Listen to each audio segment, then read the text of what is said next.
This here is fake money. I would never work for this stuff. It's good as toilet paper. This is the best investment in the world today. It's called silver. You see, my bankers never once asked me what my grades were. My bankers never asked me what college I went to. Rich dad says, learn to sell. I can hear my poor dad saying, well, salesmen are scum, they're crooks, they'll tell they're liars and all this stuff. So that was in my head. Most college professors never grow up. They're little kids yet. I got a PhD, I got a PhD, I got a PhD. Yeah. I went to school to kill people. I fought for my country. I fought against communism. They killed us, we killed them. Now I fight with education. I asked my calculus teacher, I said, when will I ever use this calculus? He says, I don't know. I said, why do you teach it? Because I get paid. And today, my brain is still messed up taking 3 years of calculus. I had no idea what I was studying. My name is Pride. Trying to give Zimbabweans some stuff that are hard to get, especially those Zimbabweans who are staying in the rural areas. This stuff may help you. This kind of stuff may change your life, entire life for better. This is for all Zimbabweans who loves knowledge. There are these people like Robert Kiyosaki. These people are really teaching, guys. They are teaching the stuff that some of the stuff they haven't reached Africa. Even if they've reached Africa, very few people understand them. Very few people understand what they speaking, what they really talking about. Most of the people, they might talk about, they say they read books, but those people, they are book readers, they are book writers. They understand the world, they understand the science of money. If everyone may turn his brain to how these guys are thinking, almost everyone in the world may be rich. We need people like those guys also to visit Zimbabwe and teach the Zimbabweans, so that Zimbabweans may be having freedom in finance. We really need guys like those ones, because Zimbabwe is a country like dead, very dead country. Zimbabwe has stayed so many years without currency. You can't say that is a country. How can a country be having no currency? Surviving by borrowing other people's currency. Listen to those guys and understand how those guys they invest in. Also do the same. Don't just listen and act. Do the same and see if nothing works out for you. You got to study, man. You've got to study. Okay. I studied. You can ask my friends. I study constantly. You study constantly? Constantly. Like every day? I'm on YouTube every day, all day. Okay. I'm reading books, studying this. I'm talk to my friends and all this. Okay. I'm not looking for a job. I'm not working for money. That's why the one book is Rich Dad, Poor Dad. Second book is Cash Flow Quadrant. Right. Third book is Rich Dad's Guide to Investing. I put it all in there. You can read that. Then I created the cash flow board game. Okay. And if you play the cash flow board game, the reason it's better than going to school, it's about a financial statement. Okay. You see, my bankers never once asked me what my grades were. My bankers never asked me what college I went to. My banker wants to see my financial statement. My financial statement is my report card.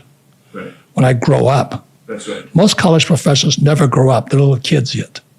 I got a PhD. I got a PhD. I got a PhD. Yeah. I got a financial statement. So what happened in 2008, when the markets crashed, I borrowed $300 million. Okay. You know why? Because all the real estate had crashed. Okay. So we took my financial statement and showed it to the banks. So how much money do you want? Tax-free money. We bought almost $1 billion worth of real estate because it crashed. So when I tell people the market's crashing, I get excited. Right. Because everything goes on sale. You know, that's like Ferrari saying we'll put our cars at half price. Oh, no, I don't want to pay half price for a Ferrari. That's how stupid people are. They get a soccer player, make millions of dollars, and they want to pay full price for a Ferrari. That's right. Stupid, stupid, stupid. Poor man with nice car. You gotta feed this. The fortunate thing was I had a rich dad, and I learned about money early. And so I keep asking people, what does school teach you about money? Nothing. Right. So that's why so many guys aren't rich, But my poor dad was a PhD in education. He had no money at all. And I didn't want to follow in his footsteps. So I started off with rich dad, poor dad. And my rich dad was the one teaching me how to be successful. Like I was just saying with Patrick McDavid is, I wanted to be an entrepreneur, but rich dad said to me, he says, you got to learn how to sell. Now my poor dad thought salesmen were scum. So I had that going in my head. So when my rich dad says, learn to sell, I can hear my poor dad saying, well, salesmen are scum, they're crooks, they'll tell you they're liars and all this stuff. So that was in my head. So I went, oh my God. So finally, rich dad was saying to me, he says, how can I get rich without selling? Well, sales equals income, as you know. So when I find somebody who's poor, because they can't sell. But a lot of it's because you have people like my poor dad saying salesmen are scum. Do you know what I mean? So that's inside your head already there. So when I said to my rich dad, I said, but I don't want to sell. I took real estate courses to get rich, like he advised.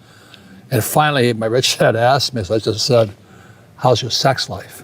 So here, I'm a Marine, I'm in shape. You're at what age at this point? About 28, 27, 27. I'm physically in good shape and all this, live in a nice place, nice cars. So I said, but I don't want to sell. He says, so rich dad says to me, how's your sex life? It doesn't exist. Because you can't sell. Really? Yeah, it's the place because you can't sell. I'm going. So with that, I said, I'd better learn how to sell. And so rather than I was going to fly for the airlines because I was a pilot. I went to work for Xerox because they had the best sales training. So I was flown from Hawaii to Leesburg, Virginia, and learned how to sell and all this. And I realized then is that sales equals income, but in all areas of life, you cannot sell, you cannot communicate, cannot market, toast. My advice to young Indians is this is the best investment in the world today. It's called silver. Okay. And the reason I say that is because I study history a lot. This here is fake money. I would never work for this stuff. It's good as toilet paper. So the biggest investment today is this. This is 35 US. And I think everybody in the world can afford this today. And I tell people every day, you should buy this. No, I'll save this. You see, they don't know the difference between this is fake money, this is real money. And this here is gold, real money, fake money. So the yen, the rupee, the dollar, the peso, all fake. So when I was 9 or 10 years old, I started finding that out. I said, how come they don't teach us money at school? Well, they don't want you to know it's fake. How can highly educated people be so stupid? Well, there's many reasons. Is because they think they're better than us. They think they're above the law. They can do what they want. Like my poor dad with his PhD thought he was superior to all people, although he was flat broke. And my rich dad, who had no financial education, who Kim met, was one smart dude. So that's why I'm happy talking to Rich Dad's World and all this, because what happens in a market crash, the really smart people get really rich. In a crash, the really smart, the financially astute. The reason we have Rich Dad's World, the reason we have the cash flow games, the reason we write our books, it's this time for really smart people, financially prepared people to get very rich. A bull market and a bubble market really is what it is, makes stupid people look smart. Yep. But a crash makes them look stupid and they can't admit it. Yep. That's why Kramer and Abby Joseph Cohen and Yellen, they can't talk about what's really going on because they'd have to look stupid. Meanwhile, the people who go to Rich Dad's World have a chance because when the market crashes, it's going to be, it's a possible depression. But the next depression may be the biggest opportunity you ever have or wipe you out. It's your choice. Also, to make sure you're actually taking action after watching this video, I've designed a special free worksheet just for this video. The worksheet will highlight our favorite lessons from the video that will inspire you to remember what you learned today and actually apply them. The worksheet will also give you space to write down what your key takeaways are and your specific plan of action to make sure you're getting results. If you want the worksheet designed specifically for this video, absolutely for free, there's a link in the description below. Go click on it and start building the momentum in your life and your business. I'll see you there. And I really want to talk to you about the most important subject for all of us today, rich, young, poor, or old. It's called financial education. And as you know, our school systems teach us nothing about money. Nothing. It's pathetic. You know, they have financial literacy courses today. Well, that's not financial education. You know, it's really pathetic. And what's happening for most people today is, you know, they follow that age-old mantra, go to school. What do you learn about money in school? Nothing. Get a job. Well, jobs are disappearing. Not only that, is that with artificial intelligence and G5 coming, more jobs are going to get wiped out. Plus, with driverless cars, more jobs are getting wiped out. So why would you go to school to get a job and then work hard for money but pay taxes? Taxes are going to keep going up, sports fans. They have to. Somebody's going to pay off this massive mountain of debt stacking up all over the world. And the only way they pay off debt is via taxes. And then they tell you to get out of debt. Oh, God. Debt is money. Please understand me. In 1971, when Nixon took the dollar off the gold standard, money became debt. So the rich know how to use debt to get rich. And that's one of the problems of young people today. They're going to school with teachers who don't know what they're talking about. I remember I went to military school, the academy in New York, and I asked my calculus teacher, I said, when will I ever use this calculus? He says, I don't know. I said, why do you teach it? He said, I get paid.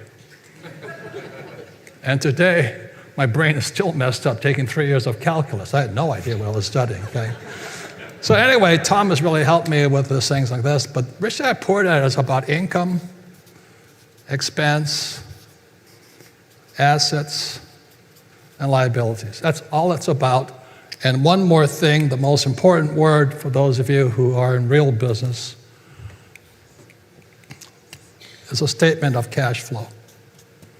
That's all it is. So very simply, Rich Dad Poor Dad, the statement of cash flow says, assets put money in your pocket, liabilities take money from your pocket. That's all the book's about. And so the reason people are in trouble financially is they buy houses they think are assets, but it's really taking money from your pocket, whereas I buy a piece of rental property and put money in my pocket. That's the difference. The word asset is a noun. A house is a noun. But you don't know if it's an asset or liability until you apply the verb, which is cash flow. So I can have a rental property and it's producing income one day, but it goes vacant and now it shifts into a liability the next day. And that's what happened to many people in 2008. They got hammered because their tenants moved out or they lost their jobs or whatever it is. So basically all Rich Dad was produced 1997, 21 years ago. And it's very simply about what they should teach kids about money. That's all it's about. Everything is coming down. I hate to be Chicken Little and bear bad news, but that's why on my tweet, I was begging people, especially your generation, you got to change your thinking. Get rid of that mantra, go to school, get a job, work hard. Buy stocks and bonds, save cash. 3 times, Andy Schectman, the smartest guy I know, a 3 times crash is coming. First of all paper assets, stocks, bonds, mutual funds, ETFs. Second, real estate. Third, and I've always said cash is trash. I hope I'm wrong. Our debt to GDP, in 2008 wasn't that bad. But then after when it crashed, then Bernanke started printing, they call it quantitative easing. It's printing money. And so that's why in 2013, I wrote the book, Rich Dad's Prophecy, to warn people that the crash was going to get bigger. In 2013, I wrote that book, and it's going to get bigger because the debt to GDP, David, as most people know, is 130 debt to GDP. It's the biggest in world history. Our debt is through the roof, and Powell is raising interest rates, which makes that debt more expensive. So let me give some dates. In 1974 was the deal was cut that the world would have to buy oil in U.S. dollars. Correct. And that's what Andy's talking about is they're all saying right now, adios dollars. And Andy's saying 60% today of the world's population will stop using the U.S. dollar. And that's what gives us power. So those of you who are saving those fake dollars, you're in serious trouble right now. And that's why what Andy says, and Kim will back me up, for all these years, we don't save dollars. We save gold coins and silver coins stored someplace else, because that is the challenge with gold and silver, is the storage. So I want you to understand this. This goes back to what they always say at school: go to school, get a good job, work hard, pay taxes, and save money and invest in the stock market. And that's what we're talking about now. That dollar gave it the power to the stock market to go through the roof. And when they talk about the bubble, the 3 times bubble, it's stocks, paper assets, real estate, and the dollar is going to crash. So all you out there, savers out there, I would pay attention right now. Because if you still think, you're still believing in the power of the dollar, you're in serious trouble. The saying I have is, don't teach pigs to sing. It wastes your time, it annoys the pig. If you're talking to pigs at home, don't teach them to sing, because it wastes your time. They still believe in going to school, getting a job, saving money, paying taxes, getting out of debt, and investing in a 401k or an IRA. They're going to be the biggest losers today. I mean, they've already started to lose if you look at the stock market. And they're going to try and curb inflation. But as you know, they're raising interest rates, which is not going to solve it. It's going to make it worse. So if you really want a real education, you can go back to college, get in student loan debt, and wonder what happened to your life because you're still saving money and investing in a 401k. I mean, that's the most stupid thing you can do right now. Numerous people my age actually think debt is horrible. And you just showed us a perfect example of cash flow and how debt can generate income. And many entrepreneurs use this formula to make money on a day-to-day basis. So what most people do is they have student loan debt, SL, and that debt is going out this way. You know, it doesn't put any money in your pocket. You can say, well, I have a job. Well, that's still you working for it. So I don't work for any of this money here. I do this job once, set the deal up. Every year I add more and more and more of it. I'm borrowing money from here. It's coming here and going this way. So the debt is putting money in my pocket, and bad debt is taking money from my pocket. So the problem is, if you're going to use debt, you've got to be much smarter than this person here. You've got to be very, very smart. That's why I took real estate classes when I was 25, and I've never stopped taking real estate classes. Because you buy a piece of real estate and you make a mistake, this turns into a liability. This, if I get the renter leaves the place, this goes here that fast, and the cash flows that way. Okay, it's going out of my pocket. So it has nothing to do with real estate. It has nothing to do with the car. Nothing to do with student loan. It has to do with these two words here. So good debt, again, is debt when I borrow for this, and it puts money in my pocket. If I had a car, and I borrowed money from it, and somebody rented for me as an Uber driver or something, and it put money in my pocket, it would be an asset. Are there segments of real estate that are expected to do better or worse in the coming years? You got single family homes, you got multi-units, you got commercial, you got offices, anything like that you would suggest? Well, the reason I like real estate, because you can see, touch, and feel it. Yes. Okay. I'm very skeptical of what I call derivative. See, paper is a derivative. Okay. So we have REITs, Real Estate Investment Trust. I don't trust anything paper. I see. A derivative. In silver, it's SLV. So ETF. Yes. Gold is GLD. I don't have any of that. I only have what I can see, touch, and feel. So the trouble with real estate is real estate is dependent upon jobs. So with AI coming, bam. So one of the reasons I moved here to Arizona 25 years ago is a little company called Taiwan Semiconductors moved here. So Taiwan Semiconductors has one of the biggest plants not too far from here. So they call, the Silicon Valley in California. Over here in Phoenix, it's called Silicon Desert. So when technology moved to Arizona, I moved too. So it's jobs, but the thing is AI is going to change it all again. I see. So our changes are coming faster and faster and faster. So who should come to these events? People who are looking to change. If you just kind of come and I'm going to tell you buy real estate, I'm not going to do that. I'm going to say it's going to change on you. So if you don't want to change or you want everything to be the same, don't come. My wife, Kim, always, she says, you can be a lot of things in life.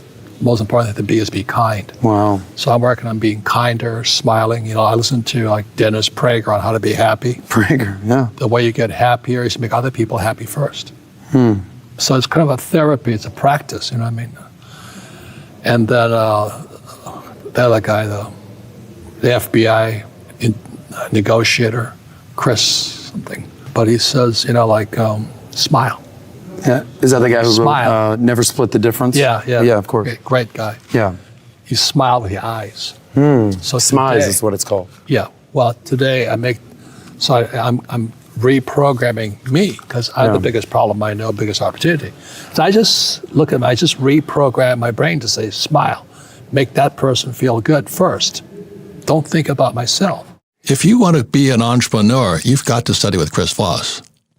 I mean, the number one skill of an entrepreneur is communication.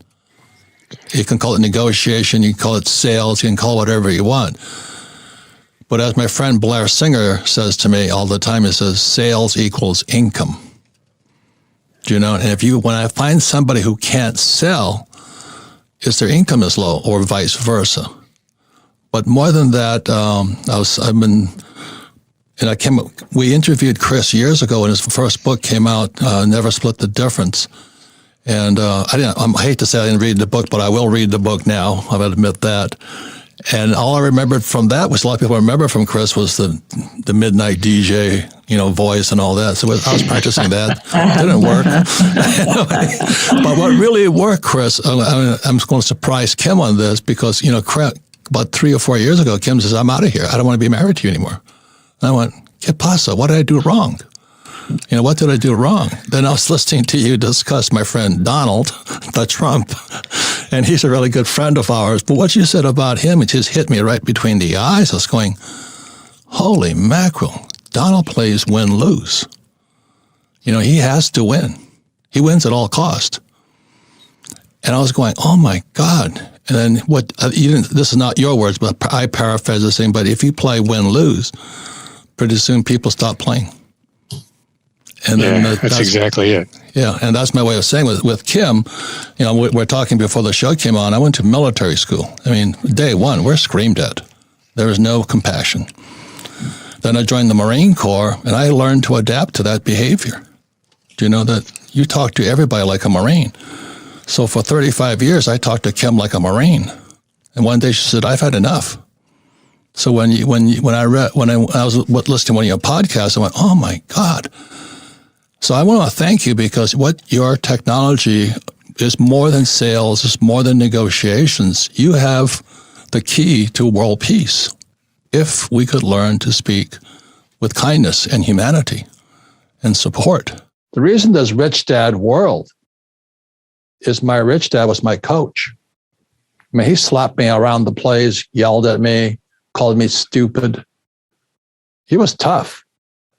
But Rich Dad's World about it, not that they're mean, but people like me needed a coach. Yeah. And the other reason Kim and I created the cash flow board game is the way my rich dad taught me about money was playing Monopoly. And as Maria Montessori says, or the Montessori school system says, What the hand does, the mind remembers. So if you're just getting words, it goes in left ear, comes out right ear. And so you have the cash flow board game. You actually have to do something.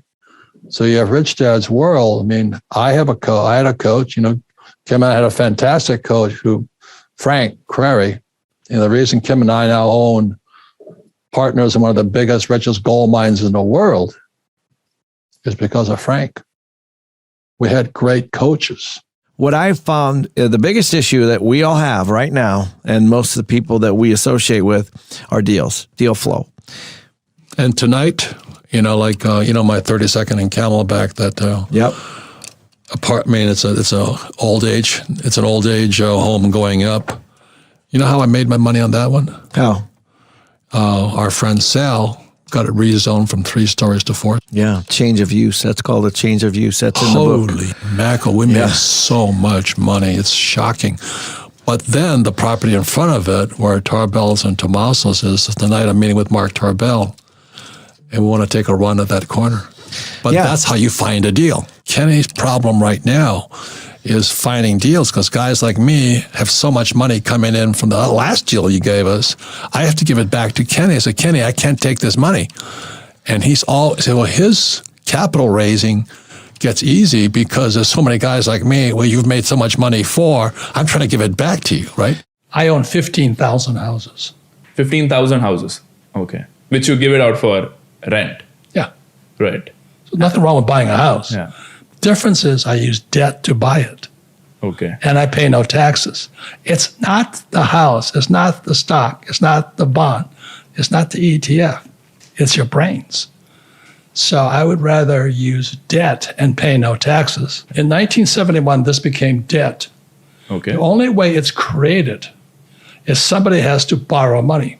So in your credit card, there's no money in your credit card. Right. There's no money anywhere. So the moment you use your credit card, money is created. Okay? And the US dollar is debt, the rupee is debt, the yuan is debt, the peso, the yen is debt. They need people to borrow money. So when I go to a bank and I say, I want to borrow $20 million, I get huge tax breaks because I'm creating money. But if I use my credit card, I get nothing. Okay, it's up here. Your greatest assets between this year and this year, this year. So that's why I have the cash flow board game. There's not too many here. The board game was designed to teach you to think like a capitalist. Cash flow. Okay. And so I wrote a book, Rich Dad, Poor Dad, same thing. It's all about accounting. What is happiness, sir? I love what I do. I really don't think about those things. Really? Yeah. I have work to do. You see these here? I was a pilot in Vietnam. I went to school to kill people. Okay. I killed a lot of people. Went to military school. We think differently. I fought for my country. I fought against communism. They killed us, we killed them. Now I fight with education, the same intensity. I fight for the freedom of people. So if you can understand this, I don't care if I live or die. I went down 3 times in Vietnam. My friends don't come back. I came back to America. This is in 1972. I lost so many friends. And the hippies, the hippies and the peaceniks and all the Maharishi who the Beatles went to see, they were spitting on us and hitting us with eggs. So I don't play that game. I said, I treat everybody with respect. You do your job, I do my job. So when I came back from Vietnam, you can tell I'm still a little bitter about it. Eggs were hitting me, people were spitting on me. And I lost my friends. But we fought for our country. We fought for freedom. If we don't fight for freedom, we've lost our freedoms. The other thing we're investing in besides oil, because Kim and I have no stocks or bonds, no ETFs, no funds, except things that we started because we're entrepreneurs and we're venture capitalists is what we are. And so the other thing we invested in is Wagyu cattle, food. And I go, why Wagyu? Because it's a brand. And the rich will always have money. The poor and middle class will have to eat ground turkey or fake beef. Do you know what I mean? So Kim and I invested in Wagyu cattle. We actually bought the calves and all that. And because that's food. And people have to eat. You may not like to eat beef. You can eat your fake beef or whatever, fake chicken. But the rich will always order a brand. So there's so many distinctions which education is supposed to give you that makes you smarter no matter what happens in the economy. And that's why we have Rich Dad's World, to get the basic information out there so you can either take control of your own finances or let some college-educated person from Stanford or MIT do it for you. First word I had to learn at the academy, mission. Mission is spiritual. What's your mission? And my mission has always been to serve people. Most people, all they give a is making money and screwing people. That's called the Federal Reserve Bank, Wall Street, and all that. I want nothing to do with them. So I just don't play their game. But you have to get smarter not to play their game. One of the challenges with Bitcoin is people don't accept it. They don't know what it means.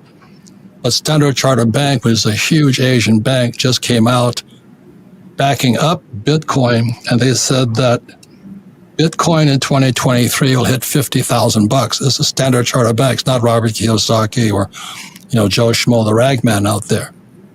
So this is Standard Chartered Bank. So today it's 30K. Not only that, is Standard Charter says that Bitcoin will be 120K from 30K in 2024. So I'm not saying it's going to happen. We make no recommendations. We're just educational. The kind of printing that they've been doing over the last 1 or 2 years of excessive cash into the economy, what do you think is going to happen if they continue doing this in terms of the inflation? Just be careful. Be careful whose money you use, either the dollar or the yuan. So that's why I've been saying it's commodities, silver and gold. Right. This today is about $35 US. Okay, that's a lot of money here in India. $35 or? This is $35 US. $35. This is about 2,000. Okay. Is that real?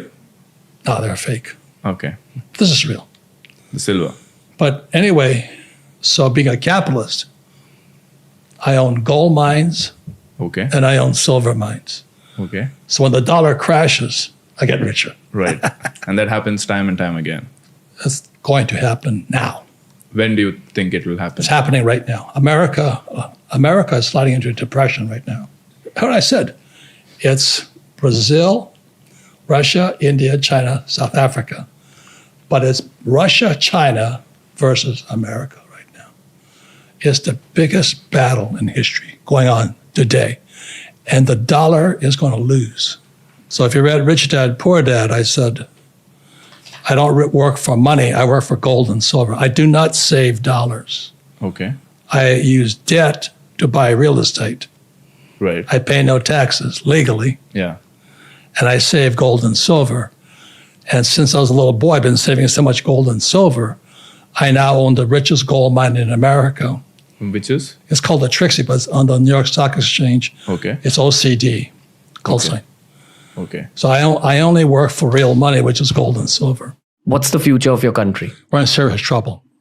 You think so? Oh, God. I study money. This here, I wrote this in 2020. It's Who Stole My Pension? America is bankrupt. We're the biggest debtor nation in the world. The only nation more in debt than us is Japan. Stupid Japanese. Japanese save this. Per capita, Japanese save the most money. And what happens, capitalists, like Trump and I don't know if you speak the same language, but it's called carry trade. So the Japanese save all that little yen and they buy dollars, and guys like me borrow their money and we invest all over the world. Okay. Japanese are savers. That's why Japan's in trouble. They're not investors.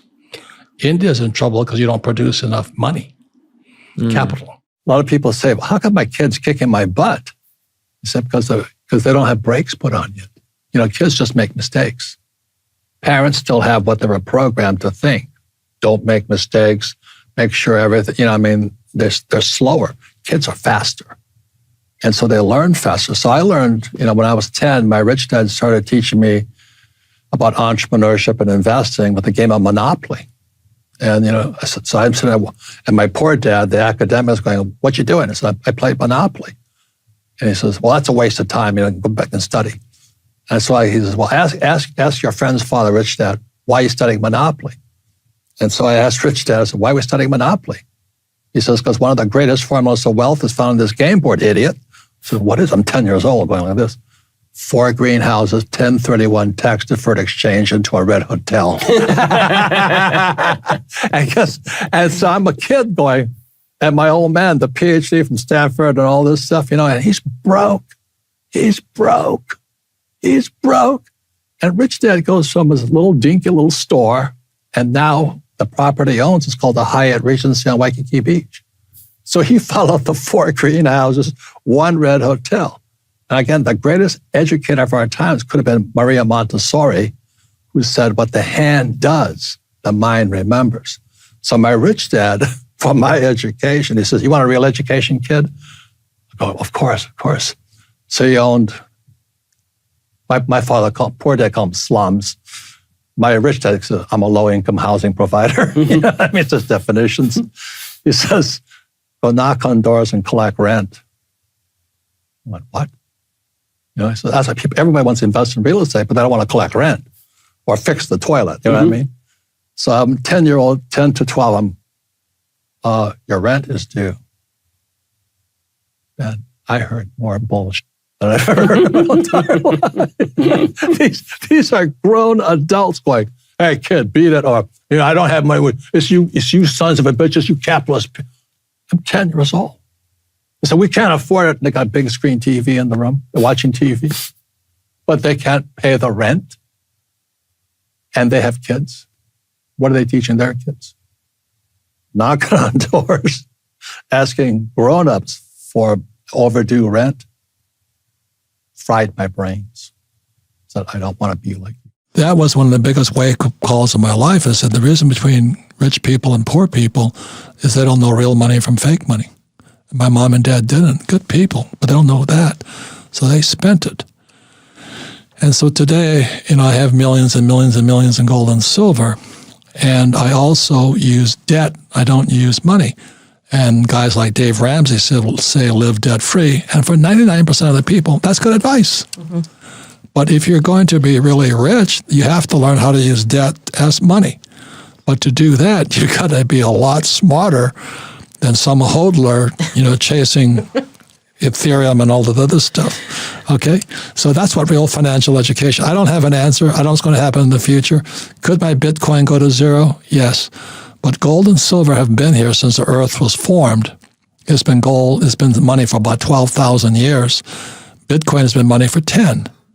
Now, does that mean I don't buy Bitcoin? No, I still will buy it, but I'll buy it because it's liquid. I can get out of it if I made a mistake. I wrote this book here. It's called Fake. And the reason I wrote this book is because it says fake money. Our money is fake. We have fake teachers.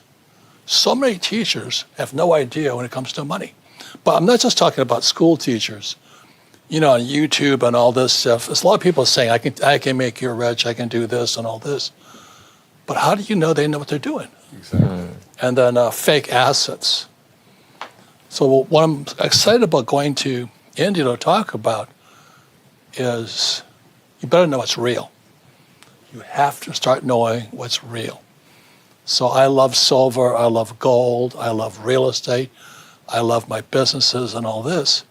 But as you guys know, because Indians are, you guys are the brains of the world. Do you know what I mean? Indians are the brains of the world. But AI is coming. Yes. Yeah. And AI is going to wipe out millions and millions of intellectual workers. So like doctors will lose their jobs.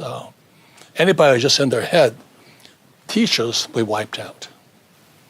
because AI is going to be the better teacher. I've already seen the technology for that. Right. So this is the biggest change in world history.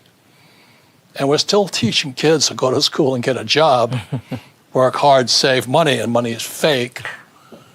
And I've never seen such changes. Humans learn by making mistakes. God designed us. So when a baby learns to walk, baby crawls, stands up and falls, stands up and falls, then finally takes the first step, and the next thing running, then flying. But what our schools do, when a child falls, they punish them. You're stupid. You make mistakes. Smart people don't make mistakes. And when I look at the way humans were designed to learn, we're designed to learn from mistakes. So that's why you can't, you play golf. I'm sure Tiger Woods has hit more bad shots than me. He's failed more than me. So when you look at the real reality of the world, the biggest failures are the most successful. Like, what's his name? Steve Jobs never went to, he dropped out of, Reed College. Gates dropped out of Harvard. Michael Dell at the University of Texas. But they failed their way to success. But our academics say, that's greedy. They're capitalists. Don't make mistakes and do as I tell you. Do as I tell you. And don't question anything I say. That's called tyranny. I only became an entrepreneur because it was the greatest challenge I could take on as far as my personal education, personal development. Yeah. And it wasn't to make money, and as I said, my first business was a nylon and Velcro surfer wallet business, and the mistake I made, I was successful. And we grew internationally so fast, I just couldn't finance my success. And so I started borrowing money, and which was good. I started to learn how to raise capital. I learned how to negotiating, and the reason I was in Korea fighting Taekwondo was I was out there negotiating anyway for production because we were manufacturing in Hawaii where the cost of manufacturing was too high. Sure. So I had to fly to Korea and Taiwan to negotiate manufacturing. I tell you, man, you're not stupid until you're negotiating against Koreans and Taiwanese, man. Those guys had me coming and going up one side and down the other. But that's what I did it for. Yeah. Do you know what I mean? Is to learn. And to learn to finance, learn how to factor, how to ship and then factor my inventory and all this stuff. And I learned so much as I was going broke, successfully going broke. And so when I explain to young people, that's what I did it for. That's how you get smarter. But in this academic culture, we're just talking about Jordan Peterson, how he rails up against academics. Well, the academic culture, the person who makes the most mistakes is a stupid person. But an entrepreneur, the person that makes the most mistakes and learns from them is the rich person. So I always say to young entrepreneurs, it's not money will never make you rich. It's your experience, how much you learn, the mistakes you make, the people you make. And although there's horrible experiences, they're all good experiences if you learn from them. Sure. And that's the attitudinal difference of an entrepreneur. Most guys are small business guys, they're not entrepreneurs. They open a pizza shop to make money and they get stuck in that pizza shop forever. Well, that's not me. And the subject of entrepreneur is a massive subject. So you got a drug dealer peddling drugs is also an entrepreneur, as is Jeff Bezos, running the biggest product-pushing company in the whole world. They're both entrepreneurs. But the gap between the drug dealer and Bezos, massive. So when I speak to young people, I say, what kind of entrepreneur do you want to be? And if you're just here to make money, since you can do that, but it's not exciting. The thing I've said before, and I'll say it again because some people need to hear it, your generation, this thing called my cell phone, didn't come out until 2007. Yeah. The millennial generation was given the most powerful single tool ever given to any generation. And what are you guys using this thing for? To Twitter, to, social. I don't know what you guys do with this thing, but I love this thing. I mean, I'm on YouTube constantly. I find the best teachers in the world out there. I mean, I don't know why anybody would go to college because the best teachers are on YouTube for free.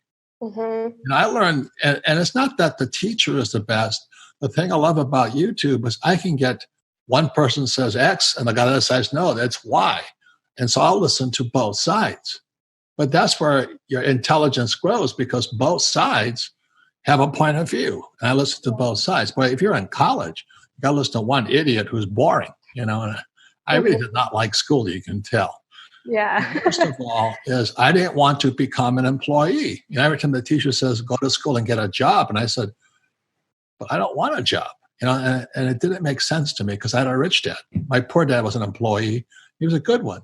But personally, I didn't want to become an employee. But your generation now must. That's the difference. Yeah. You must. You don't have that option.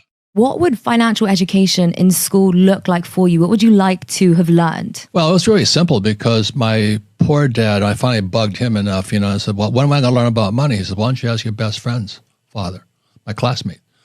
And that was Mike in the book. I had to change his name because the family doesn't want to be known. Of course.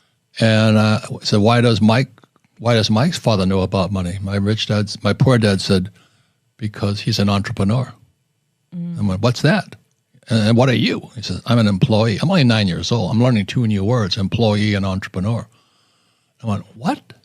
What's the difference, And then my poor dad says, well, an entrepreneur must know about money. An entrepreneur must speak the language of money. I went, what? And then my poor dad says, I said, what are you? He says, I'm a school teacher. I'm an employee. And what about you? Why don't you have to learn to speak about money? He says, because all I want is a paycheck and a pension, paychecks and pensions.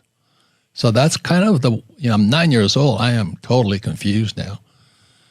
So I go across town. It's a little dinky little sugar plantation town. Like I said, my classmates owned the plantations and the kids across the street at Union School, all union members, they worked for the plantations. And my other, so I'm going, I'm poor. So I sit down with my rich dad who never went to school, ironically. And he wouldn't teach me about money either. And he kept rejecting me. I didn't realize it was part of the process. He wanted to find out how badly I wanted to learn. And he says, and as we all know as entrepreneurs, right, salesmanship begins when the customer says no. And so the more he said no, the more I got I said, well, and so I kept, going back to talk to him and all. He says, get out of here, kid. So that was test number 1 from my rich dad. Test number 2 was as if I teach you, you have to work for me for free. And I said, why for free? He says, because if I pay you, you'll think like your dad, poor dad.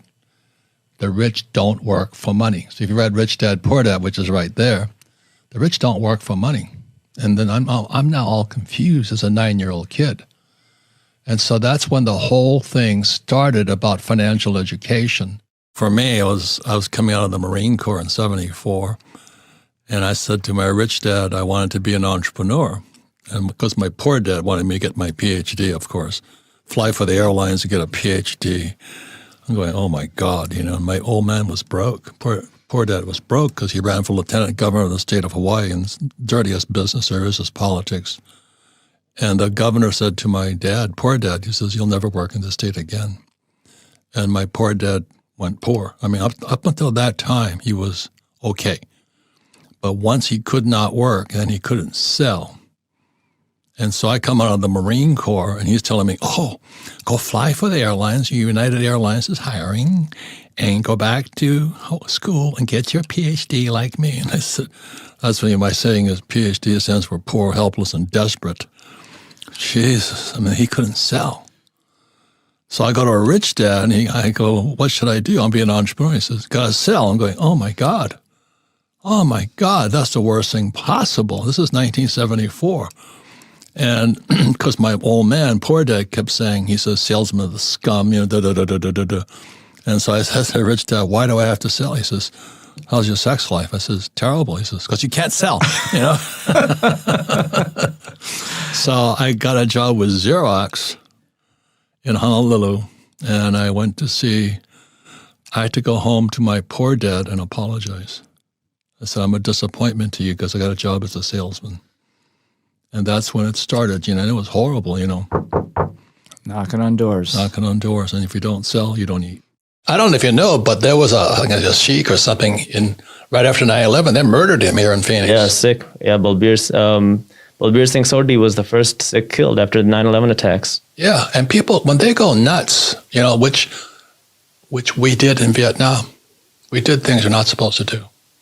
But when you say your friend's dying, you change. And until you see that, until you walk a mile in my shoes, you know what it's like. So you're just talking from experience, things that you've seen. Correct. Things that you've wished you would have known, things that you have, seen along the way that it's just. But you can't know, you don't know much when you're young, I mean, I meet young people today. I can't believe how stupid they are. But then when I look back upon my own record, I make them look intelligent.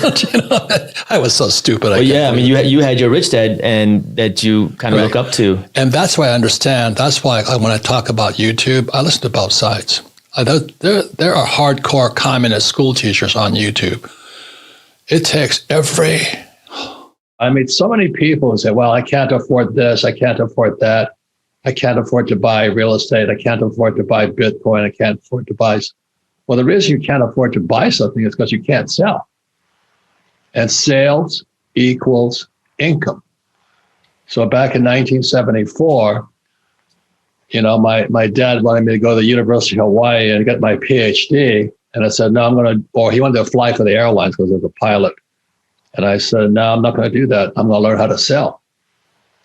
And he was upset.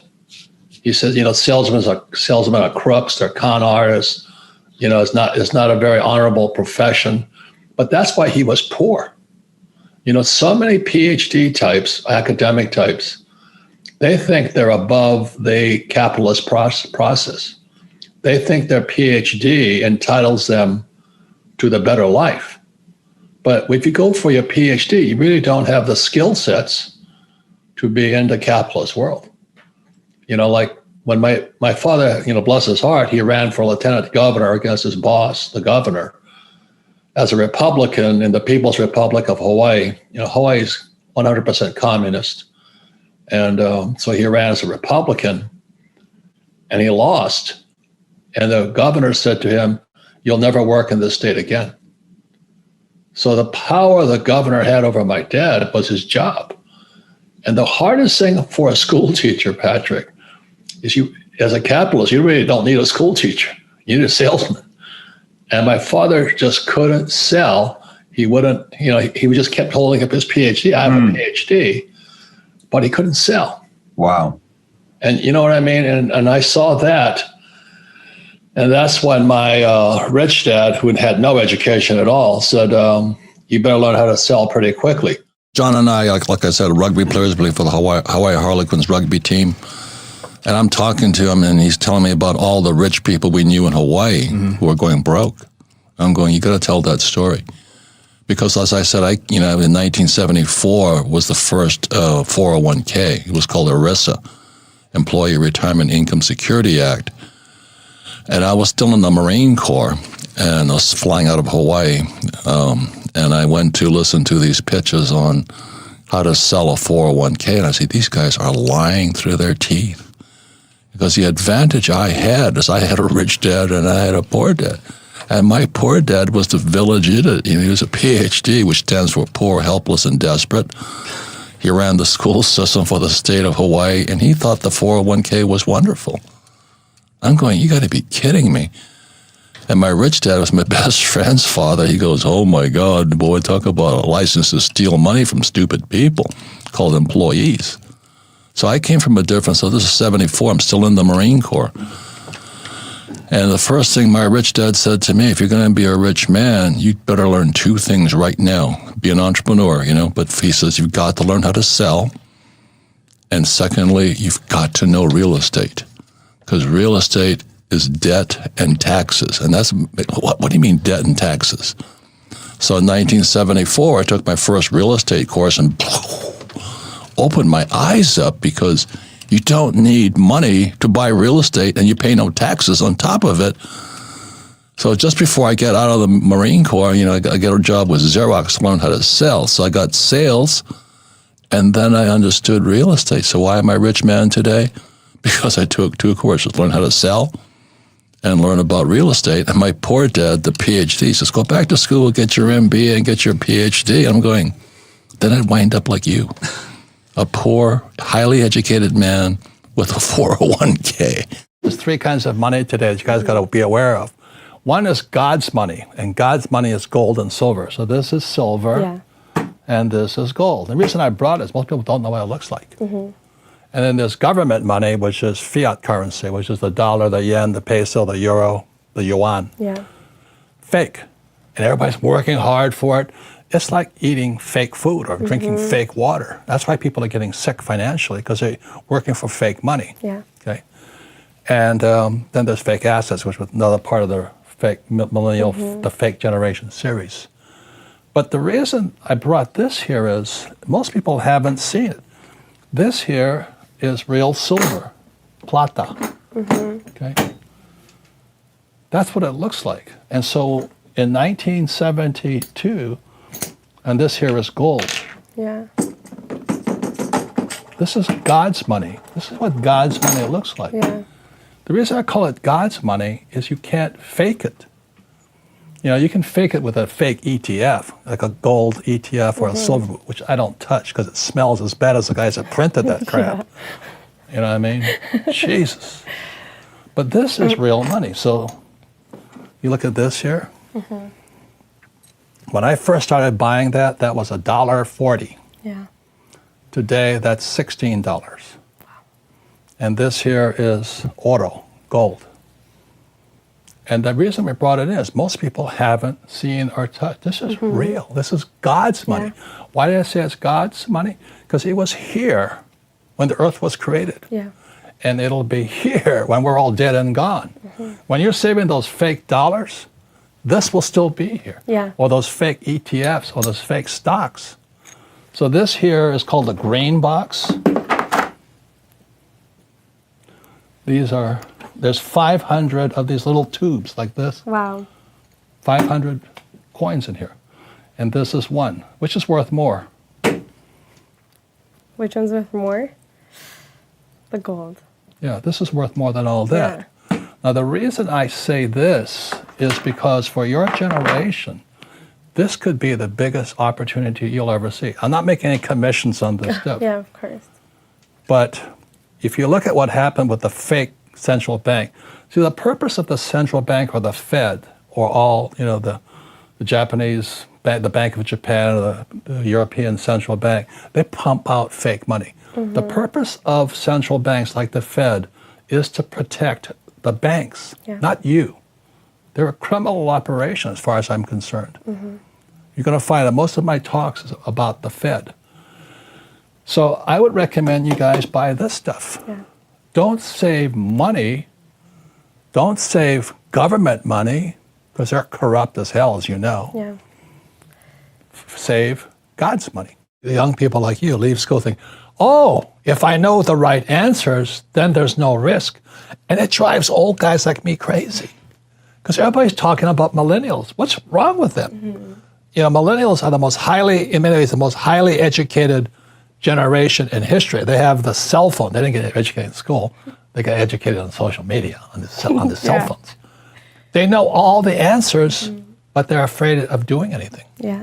You know, the biggest complaint about my generation is millennials know all the answers, but they can't do anything. And the reason they can't do anything is because you might hurt somebody's feelings, you might make a mistake, you know, and that just keeps you guys just trapped in this little box here. Yeah. So that's one of the reasons I think millennial money is such an important point here, because if you're going to come into my world, old guy's world, or the information age, you've really got to understand what is risky and what is not risky. And in my world, if you play it safe, that makes you stupid. Because if you don't take risks, you don't get smarter. Yeah. You know, so you may know the answer, but you can't do anything. Yeah. And one of the best things I had is I went to military school, then I went to flight school. I had such great teachers, you know. All of them could fly. You know, so my flight instructor could fly. What a novel idea. You know, a flight instructor can fly. But when I was in high school, most of my teachers were terrified. They're all cowards, you know, job security.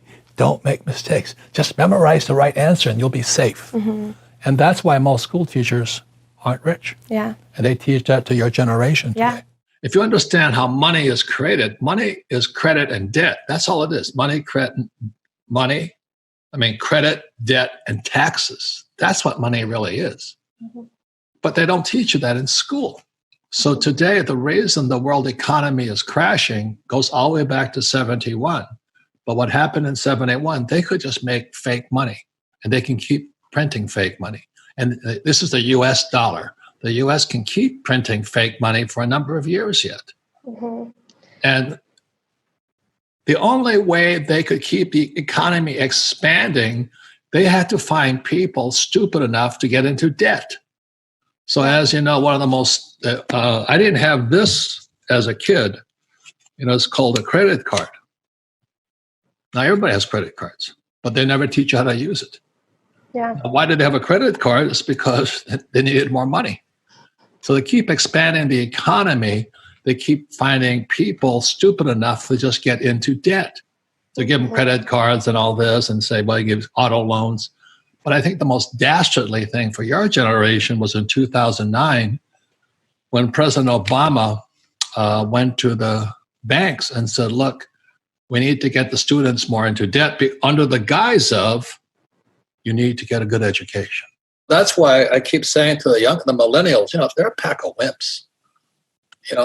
I meet millennials who are just horrifyingly weak. Snowflakes, I call them. They go to college and doormats. They're taught trigger events or whatever. I don't know what they say today, but they've got to have special rooms where there's no whatever. I'm going, holy mackerel. Welcome to the real world, And there's other millennials who are as tough as nails. I mean, this is the biggest opportunity they've ever had. Huge. So it just depends upon what's between this ear and what's in your heart. And that's what happens no basic financial education. Whether you're old or young, if you're stupid, you're stupid. I mean, just don't worry about it. The market will take care of you. And the difference is that in my generation, it was real estate. So I took real estate courses. I've never lost money in real estate. I've made fortunes in it. Do you know? I'm an insider because I do I don't touch REITs, REITs, real estate investment. I don't trust paper. I handle my own. I've started my own gold mine in China. Unfortunately, the Chinese took it. That was a lesson. And I started my own silver mine in Argentina. So I understand mining. So all of these guys, my friends who are in crypto, now tell me they expect about 15,000 new ICOs. So this, basically all it takes is a brain and some electricity and a computer, and you can create your own crypto. So could Bitcoin be toast also? Possibly. So when I told this guy I bought Bitcoin when it dropped from 65 to 50, he says it's going to go to $5. I said, it might. The difference is I can afford to lose that money. But that's called, I'm speculating. So this is, in my world as a professional investor, I'm in the acquisition phase. I'm taking a position. I've taken a position in Bitcoin and Ethereum. Every time it looks like it's getting a little cheaper, I'll buy it. I'll buy it. So I saw Bitcoin at 20,000, I think it was, and it dropped to 7, and I waited, and when it came to 9, I bought. So today, let's say it's 50. I'm still in the money. And if it goes to 40, I'm going to buy more. Now, could I be wrong? Absolutely. Could some hodler coin take off? Yeah. Could there be another pets.com of crypto? Absolutely.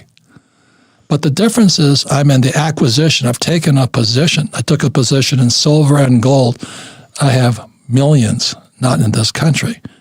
But I don't have any paper. I don't have any ETFs. I only take the real stuff. Because as I said, the Perth Mint can't deliver on silver. If a mint can't deliver on silver, who do you trust? And so with all of these young kids coming up going to invent the next Bitcoin, I don't doubt they will. I don't doubt one of those 10,000 new crypto may blow Bitcoin and Ethereum out of the water. And if that happens, I'll make my switch. But until then, I'm like I was with gold and silver. I'm in acquisition. I've taken a position. When I sell, it's called distribution. So as a professional, not a speculator, and I don't flip houses because I think that's really stupid because it's such high risk to flip a house. But today, everybody's flipping houses because the price of real estate is going through the roof. I was talking to the guy who cuts my hair. He says, "Oh, I finally bought a house. I offered $100,000 over the price." I'm going, "Holy moly!"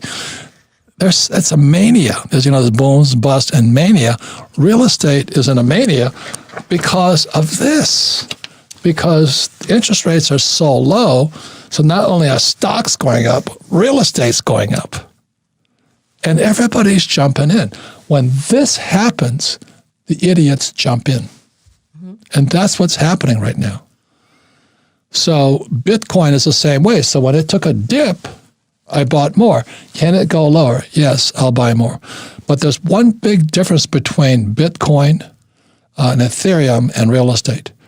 Bitcoin and Ethereum are liquid. Means I can get out. If I realize that there's a new NFC, what do they call them, or a new guy's going to take out Bitcoin, I can get out. But with real estate, the trouble with real estate, if it goes down, you're the skipper of the Titanic. You're going to ride that baby all the way down. So real estate is not liquid. At least stocks are liquid. But that poor bus driver dropped from liquid stocks into liquid bonds. He's got no place to go. So when I talked to him about possibly gold, silver, or crypto, no! He's an old guy, He's an old guy. So they're all related. So in this world of money, they're all related. It's like we're all related somehow on this whole planet. And so that's the world of money today. So that's real financial education. If you realize you cannot make a prediction, especially today, because nobody knows what's going to happen until it happens. The question is, are you prepared for when it happens? So I love Bitcoin because if I realize there's a hot new coin coming along, I can get out. But in real estate, I'm stuck in it. So those are some of the differences between investors, acquisition. Just listen to this video to the end and see which one can you pick it up and save it and work with that one and try something with it. See if nothing comes out. I believe something may come out. These people, they're really teaching. Everybody who read these books, they are successful in life. I don't know if you read these books and you are not going to be successful, there will be something wrong with you. It's either maybe the environment where you're coming from might be wrong. But listen, if you are a Zimbabwean, we have suffered, guys. We've suffered a lot. If you're a Zimbabwean, listen to these guys, start acting. Do what they say. We are very disadvantaged. We cannot buy cryptos because we are holding Zimbabwean documents. It's very hard for us. But if ever you get a chance or opportunity to use someone else outside Zimbabwe, people like South Africa, they can help you to buy cryptos. I strongly believe Binance can verify Zimbabwean passport, but if you don't have a personal account, you cannot deposit the money to buy cryptos using Binance unless you have a permit in the neighboring countries. That is only you can buy cryptos to Binance. I haven't tested the Zimbabwean banks if they can able to buy online, but if they can, please do so. This is the only way to solve our problem. Our Zimbabwean problem is a very big problem because we've got no say. Our leaders, they are very, very greedy that they cannot allow you to do such things. There is no jobs in Zimbabwe, and the government of Zimbabwe never promised a job to anybody. So therefore, you go out there, hustle, guys. Just try to hustle. Make something out of nothing. Try everything possible. Do as much as you can, especially in investing. Invest even your last cent that you haven't tried, bro. You may never know what will happen in the next 5 years. See those guys who bought Bitcoins in 2011, 2012, 2015. See them now. They are millionaires in Bitcoin. Regardless, where are they coming from, what color, what gender. Try everything possible. Do as much as you can, especially in investing. Invest even your last cent that you haven't tried, bro. You may never know what will happen in the next 5 years. See those guys who bought Bitcoins in 2011, 2012, 2015. See them now. They are millionaires in Bitcoin. Regardless where are they coming from, what color, what gender. everyone who did follow the rules by then is a millionaire by now. Try everything possible. I'm giving you this information for you to pull up your socks. Just start the car. Let's go. Taking a position and distribution. I can distribute my Bitcoin and gold and silver quickly. I cannot distribute my real estate that quickly or my businesses. So those are some of the differences, and that's real financial education. Most of the young people your age today, a lot of them want to become entrepreneurs. The problem with this, you have to understand tax. You see, this is all over the world, very little difference. These guys pay 40% of their money in taxes. So they make $1,000, they're going to spend $400 in taxes. These guys that make $1,000, they're going to pay 60% in tax. So our schools are teaching entrepreneurship, but they're not teaching them tax. Okay? And because they're focusing on income. Over here, it's 20% in tax. So they make $1,000, only $200 goes to tax, and these guys, 0%. So the reason financial education isn't working in our school systems is they're teaching financial education for these people and these people, but to really become rich, you have to focus on this side here. And that's the difference between a rich dad and the financial and what they're teaching in school right now.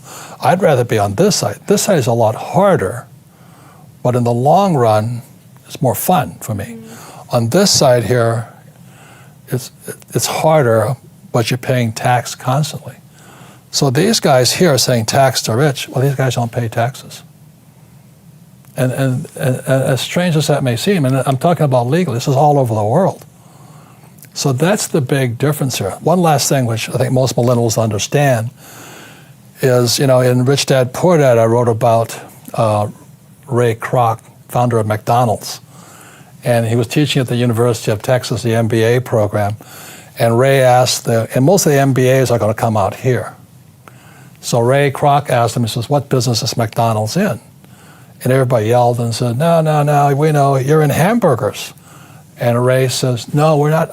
McDonald's is not hamburgers. McDonald's is in the business of real estate over here. So you have McDonald's here, and the money McDonald's makes buys the real estate. And that is my formula. This is Rich Dad. I own real estate. I don't hang out here. I'm glad you guys are here, right? And we do our best to make sure you're educated and you have your own businesses and things like this here. But really the formula I follow personally is McDonald's. We have education company that buys real estate, which means we make a lot of money, pay zero taxes, legally. I just know that, like your father, he went to military school, and I went to military school. And notice the people that have had really tough mental, emotional, physical, and spiritual training, they're tougher. Yeah. So I came out of the academy, like your dad. He went in the Navy, I went in the Marine Corps, and we come out tougher, internally stronger. And I don't know how you guys get that. Yeah. Do you know what I mean? I call it spiritual intelligence at this point. And then, let me draw this picture. You guys have seen it before. But again, if you look at it this way, this is intelligences. And this is what makes us up. This makes us human beings. We have mental intelligence. We have physical intelligence. Like Tiger Woods is a fantastic golfer. I suck, And then you have emotional intelligence. And emotional intelligence, they call it EQ, is the most important. Because I get my feelings hurt all the time. I get angry. I hallucinate in my head. I think things that aren't true. But the biggest one of all is the spiritual. And the difference between mental and spiritual, it's very simple. Mental causes two. So man, woman, good, bad, up, down. where spiritual is one. So I'll give you an example. Why do I do my work?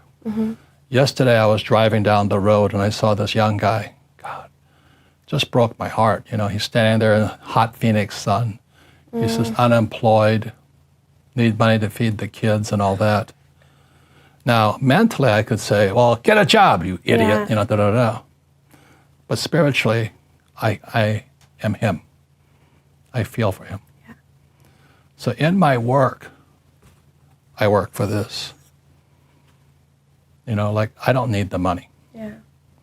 But as my teacher was Dr. R. Buckminster Fuller, and he says, I don't work for me, I work for everyone.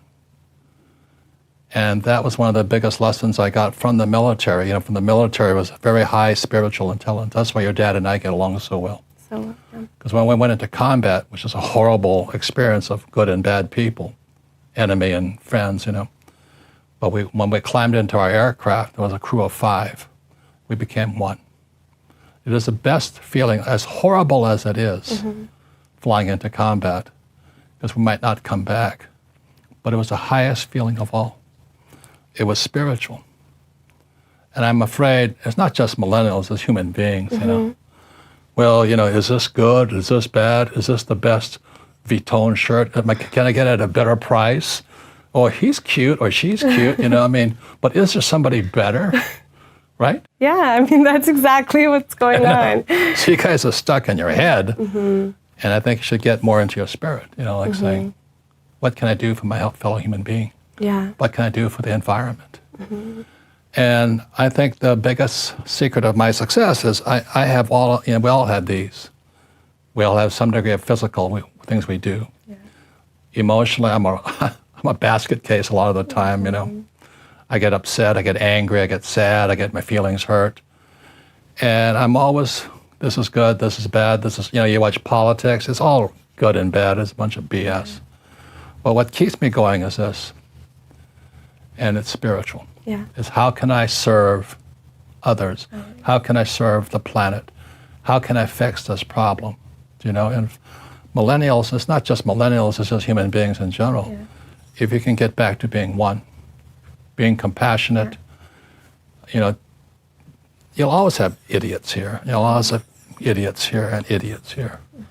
But just stay in your spirit. Yeah. So like when I saw that guy, he's probably 45 years old, I couldn't imagine being a father saying, I need money for my kids. And, you know, I gave him a few bucks, but it doesn't help. No. When I gave him a few bucks, I was just saying, hey, we're one. Yeah. I feel your pain. And so what's happening, I think, it's not just millennials, it's human beings are idiots, you know. Yeah. We inflict a lot of pain. But this is spiritual intelligence, is how do we make it one? You know, like my love are trees. When I see people cutting down trees, I want to kill them. Yeah. I want to kill them. You know, but, and then the oceans, you know, it just breaks my heart because I grew up in the oceans. Oh, yeah. So when we're in our spiritual, in our heart, in our silence of the brain, of the mind, then we're most effective.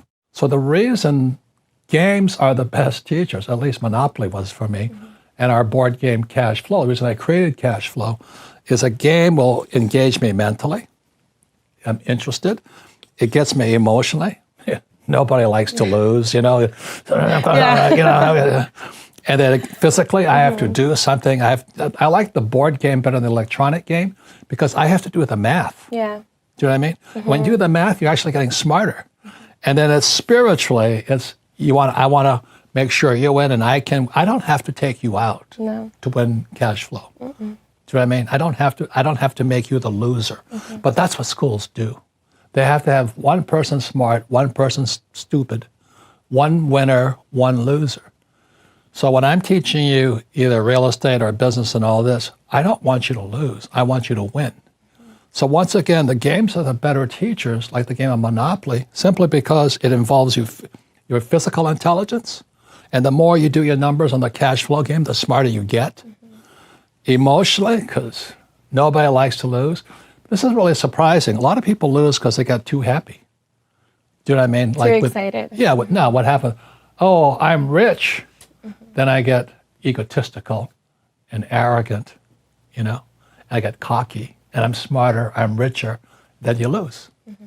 And you also lose if you've been told, well, I'm stupid, and I failed, and all this stuff. You also lose. So that's why games are the best teachers, because you go up and down emotionally as you're playing the game. But spiritually is we get together to help each other out. Yeah. We're one. There are many, many people who always tell you, live below your means. Well, that's not a rich dad philosophy either.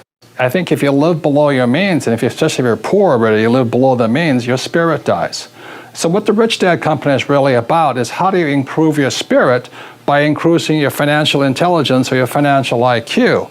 Instead of living below my means, or what most people have as a job, a job, you can only work so hard. So my goal, my wife's goal every single year is we increase our assets. So we buy more rental property, we invest in oil, gold, stocks that pay dividends and all this. So every year, our income or our cash flow keeps increasing every year. Our goal is not to get a higher paying job. Our goal is to keep increasing our assets. We want you to have all the wonderful things this world has to offer. So that's one of the differences between don't live below your means. We used to say, what we say at Rich Dad is increase your means and you can have anything you like. And that's what makes the Rich Dad Company's philosophy a little different than the rest. The big mistake that people make is they say these words here. Sales and marketing. It's inaccurate. Again, it's the power of the word. Okay? The real thing that I was trained as, the way it really goes is first it goes PR. It's really a philosophy above it.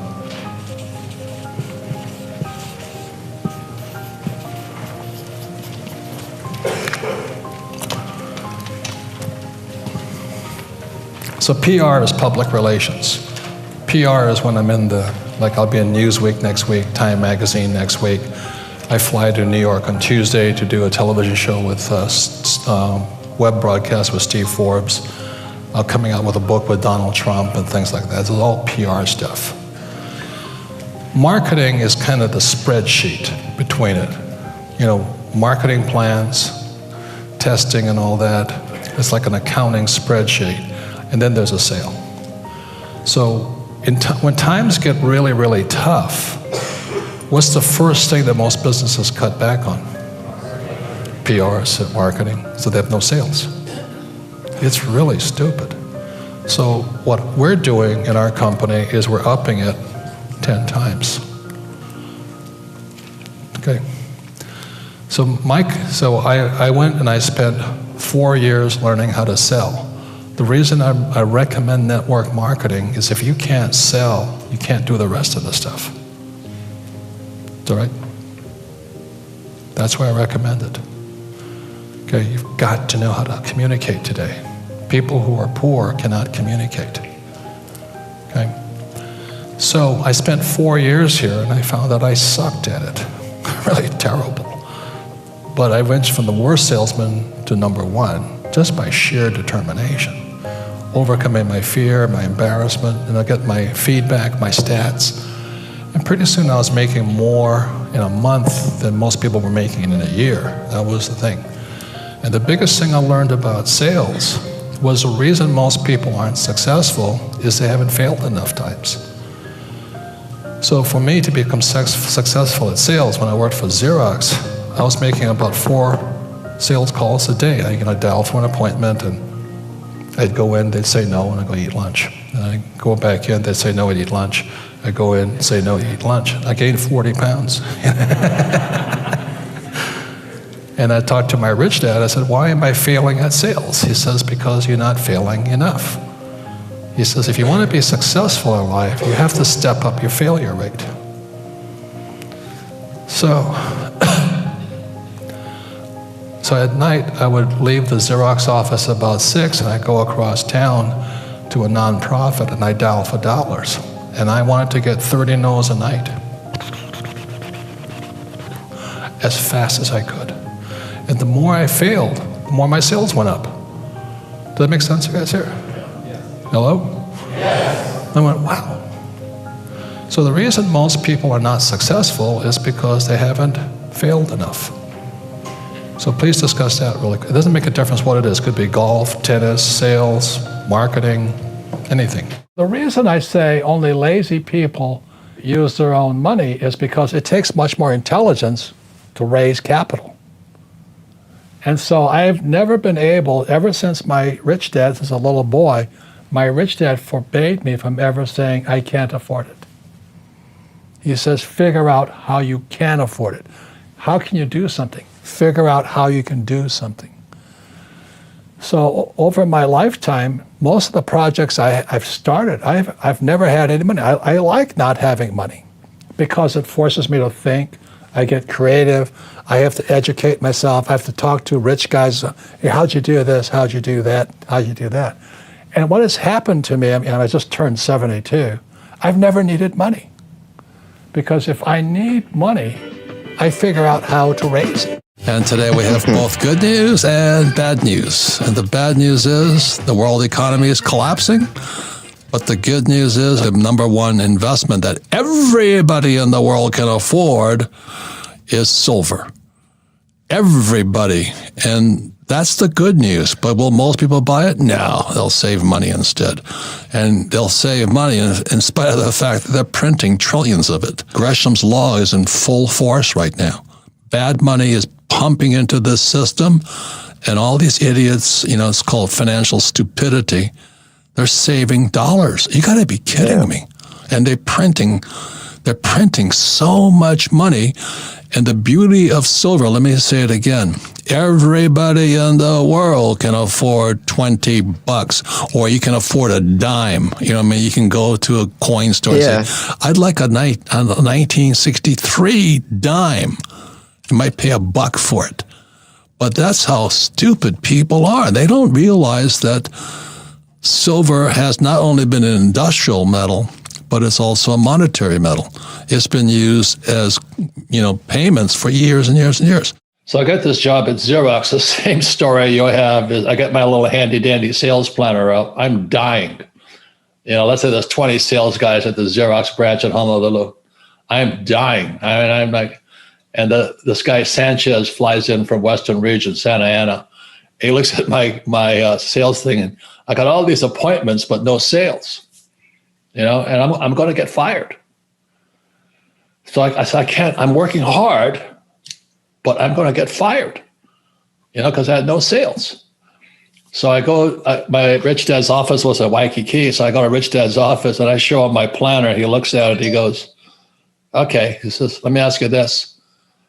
How many?" And you have to knock on doors. I had no established accounts. The FNGs and the FNU guy has to always cold call.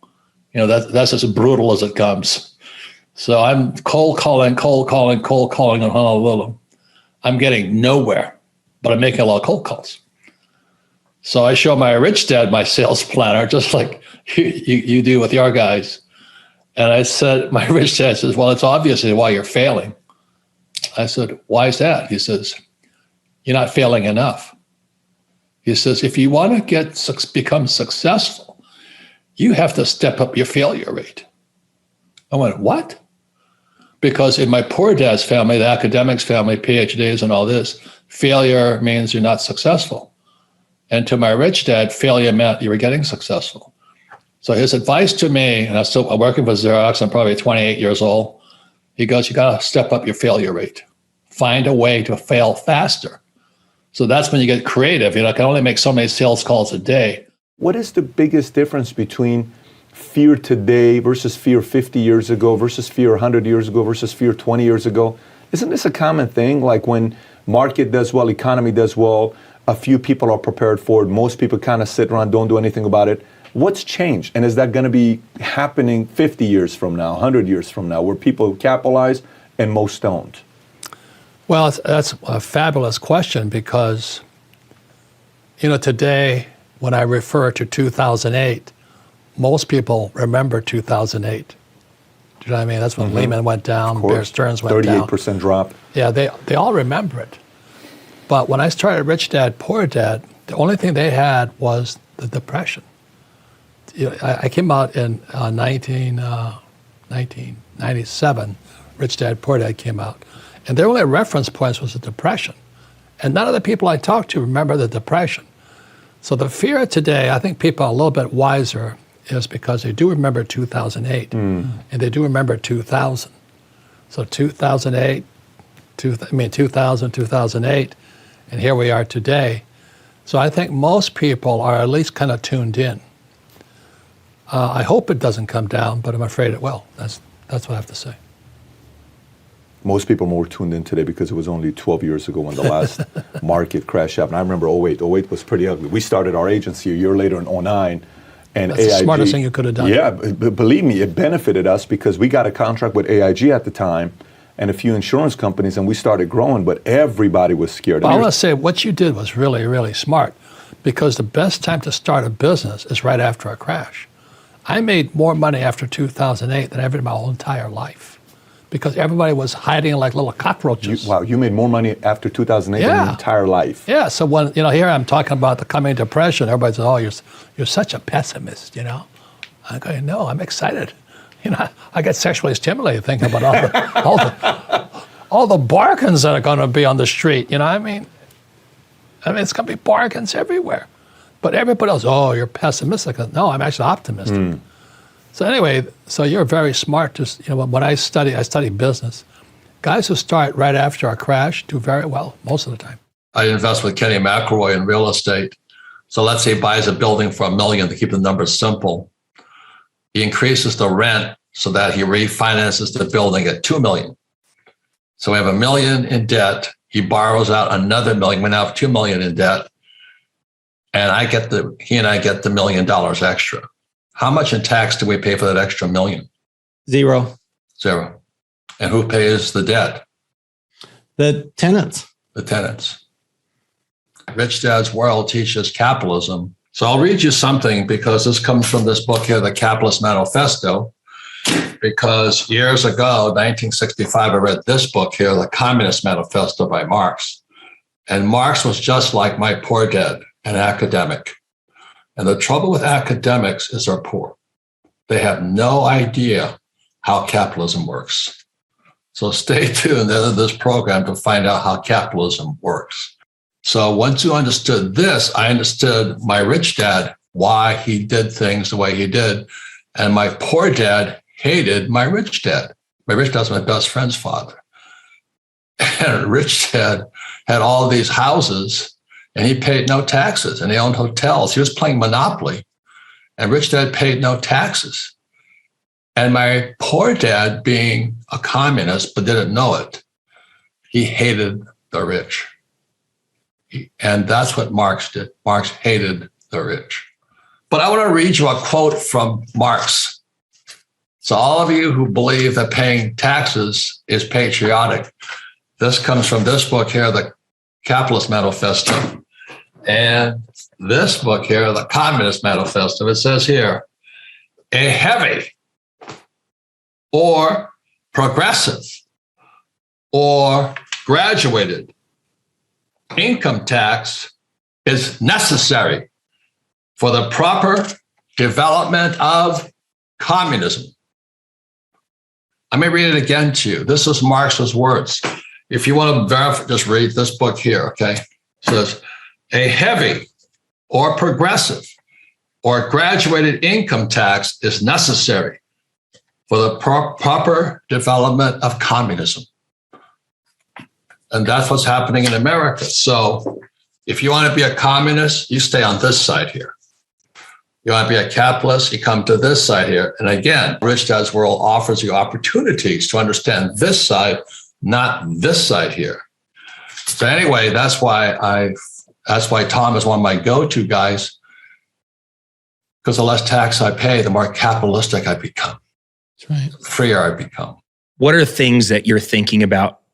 Because with every downside, there's an upside. It's like the way I think about it, it's a zero-sum economy. Money never leaves the ecosystem. It just moves and changes hands. So where's the power going? Where's the money going? This here is a 1964 silver dollar. It's real silver. What happened in 1964, I think it was Johnson, one of those guys, he took the silver out of this coin. So this silver dollar today is worth $10. And I tell the story of going into Safeway at the salad bar, and these women were asking me the same question, what should I invest in? And I said, well, give me $10 for this. They go, it's $50. Why would I give you $10 for this? I said, because this could be the best investment of all. I've been collecting silver since I was 17 years old. I own silver mines and I own gold mines. So when the dollar goes down, gold and silver go up. When you're putting your team together, what are some things you look for as a team? And what does it take to build a stronger bond with your team? It takes time. Okay. That's all. Because people, when it comes to money, people lie. So it takes time to build that trust. Can you trust this guy under fire? That's why I love the Marine Corps. We may not have liked each other, but when we went into battle, we're all Marines. I could trust. So it takes some time to put a team together. Yeah, and a lot of flakes out there too. So like a couple of my partners, we're 40 years together. 40 years together. We know each other like brothers. It's the most important thing is trust, confidence, loyalty, integrity, diligence, cover my back. This here is book number 2 in the Rich Dad series. It's called the Cash Flow Quadrant. So E stands for employee. So you go to school, they tell you go to school, get a job. But if you're really smart like Tom, you become, S stands for super smart. You become accountants, attorneys, and doctors. So Tom, who pays the most taxes of these characters here? Oh, definitely the S, definitely the super smart. The more degrees you have, the more tax you pay. Thank God most of your friends, Tom, are like me, C students. we didn't qualify for this one here. That's for sure. You educate all of us that as a general rule, and this is worldwide too, this is not just US. Right. And so Tom and I have traveled the world, and employees pay about 40% in taxes. That's right. Anything you say about that? I mean, that's worldwide. That's a pretty standard rate worldwide. It's going to be anywhere from 30 to 50%, but on average 40%. If you make any kind of decent wage, you're going to be up in that 40% range. Correct. And if you're a doctor, lawyer, self-employed, or like somebody says, I'm going to quit my job and start my own business, you become a small business owner or a specialist. I'm going to be a web designer. How much do these guys pay in taxes here? But they can get all the way up to 60% in tax because they're paying not just the employee share, they're paying the employer's share as well. So they pay 2 taxes, employer and employee. So that's what happens when people quit their job and start their own business without talking to Tom first. Okay, so B stands for big business, which is according to the tax code, 500 employees. But B also stands for brand. Right. And most people don't build a brand here. So big business, like the big corporations, how much do they pay? Typically around 20%. 20%. And again, what Tom instructs people and advises people, it's because we're doing what the government wants done. So why would the government give a tax break to big business? Well, because that's where the jobs are, right? So one of the government's primary goals is to create jobs and employment. And so the big business doesn't pay the taxes. In the B quadrant, it's the E people who work for the big business who pay the taxes. Right. The government needs people to hire these people here. Correct. And so if you hire a lot of people, they'll give you a tax break for that. And then I stands for investor, but it's an inside investor. In other words, over here, lots of people invest, but they invest in a 401k or an IRA. They invest in public market, like stocks, bonds, mutual funds, ETFs, which I don't have any of those things. I don't want them. But over here as an insider or investor, how much do they pay? Well, they're the ones who get down to zero and pay zero tax. So if you enjoy being over here, you can tune out right now. An interesting thing is these guys here can do this. They can. If they have a good attorney also, right? Right. So that's why I have Garrett Sutton, and he's our attorney. But you have to act like these people. You can't act like these people. If you have money, you have more power. If you have attractiveness and sex appeal and all that, you have more power. So I think one of the most misunderstood words here is power. And that's why we have Rollo on this program. It's about power. So, and whether you, and I don't know if you want it or you don't want it, but I would say most people want more money. People want to be more attractive, to be more, sexually attractive, or have great relationships and things like this. But also you want more power, the ability to do, because many people today are trapped. And when people lack power, their lives are kind of different. So power is simply the ability to do, and one of the biggest abilities is, can you change an addiction into a good habit? Can you take a bad habit into a good habit? So, for example, ever since meeting Rollo and the gang, I was able to break my habit of overeating. I overeat every time I'm under stress. What do I need to do? I need to eat. And thanks to Dr. Nicole Shrednicki, an ultra-healthy human, the encouragement of Rich and Rollo, I've been able to get my body back down to Marine Corps weight. And I'm 74. So I have the body of a 25-year-old now when I was in the Marine Corps. But I had to get over the addiction of eating. And that was tough. Thank God I didn't drink that much or smoke. But that's power. If you're poor right now, it was called look in the mirror. That's what Rick had always said to me. He says, if you're looking in the mirror right now and you see a loser, that's what you are. You can't make money in this economy. You better change your thinking.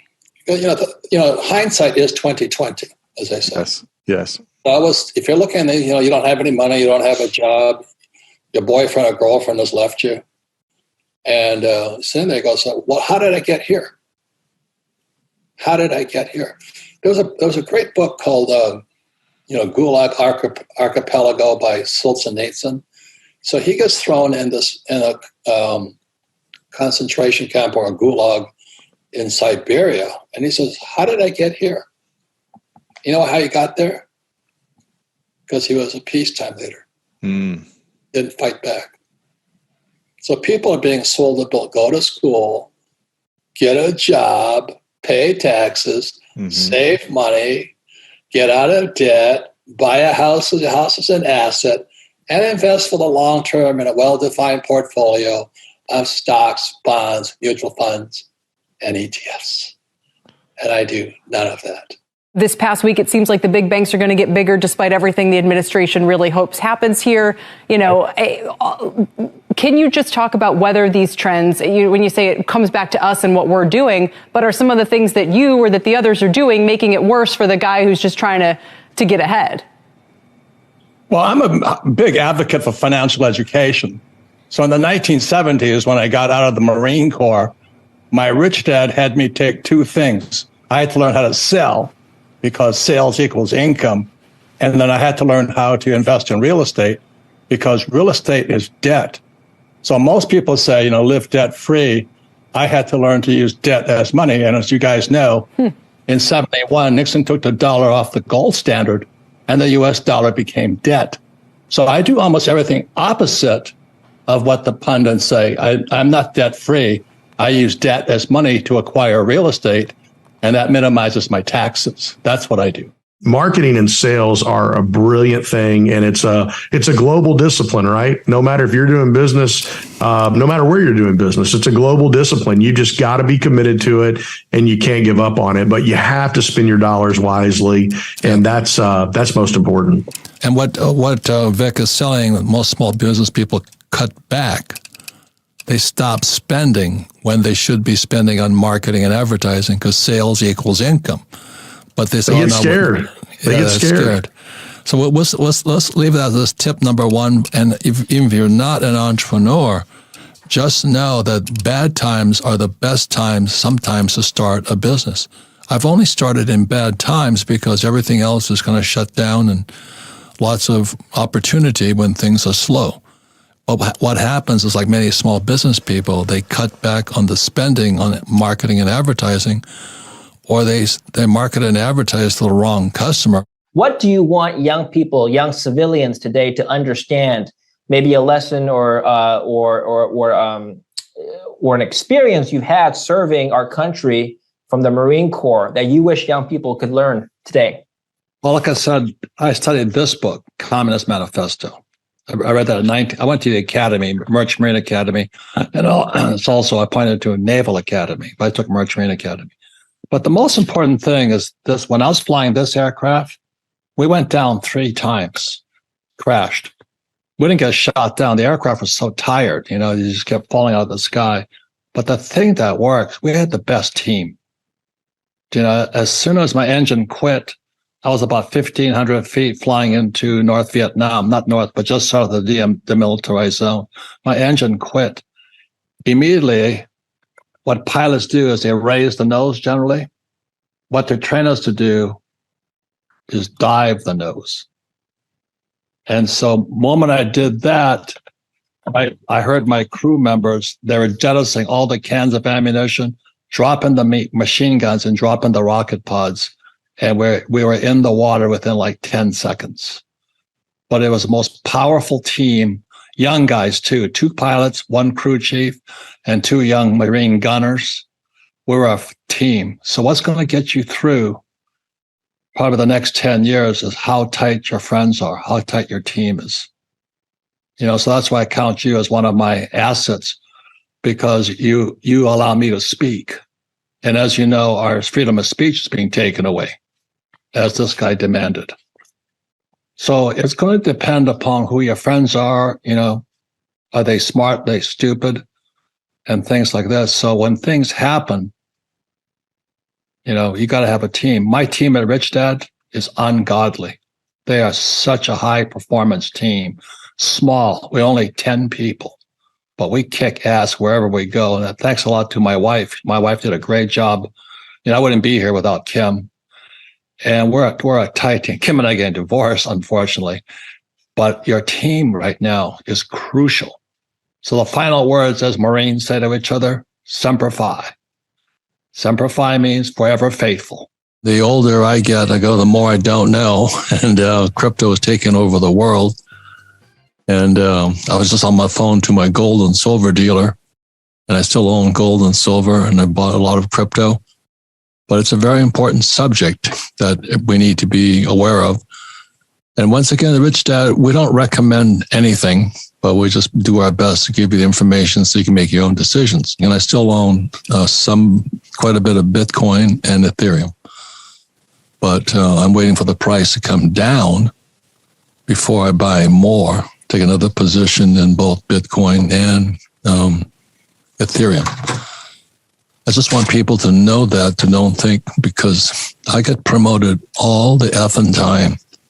You got to get in on this one. Oh, you got to get in on that one. This one's going to go to the moon. I'm an old man. I've heard this bullshit so many times over all these years in real estate, stocks, and that's why we have the Rich Dad radio show. It's not to promote anything, but the idea of understanding what's good and what's bad about something. I get a little disturbed every time because it happens like 5 times a day. A young man or young woman come up to me. Oh, I'm getting my real estate license. Oh, I'm buying real estate. I said, at the top of a market? So the reason I highly recommend, if you subscribe to only one newsletter, there's lots of them out there, is Bert Dohmen, D-O-H-M-E-N, Capital Research, his Wellington Report. And again, he has his free book, his free advisory, Surviving Soaring Inflation, The Opportunity of a Lifetime. And this is it here, just, you can get it. And The Opportunity of a Lifetime. And I agree 100% with him. You have no idea what it was like. Some of you were too young. I'd go into a Chinese restaurant and they had whiteout on all the menus. I like Chinese food. But anyway, so one day rice would be $1, next day it'd be $2. And they had to keep whiting stuff out. I'm going, holy mackerel. And then I put together, when I was flying in Vietnam, why my rich dad, who was Chinese, said, watch out, because They took the dollar off the gold standard. They're going to print money. And it's called money supply, not interest rates. That's exactly what Bert was just saying right now.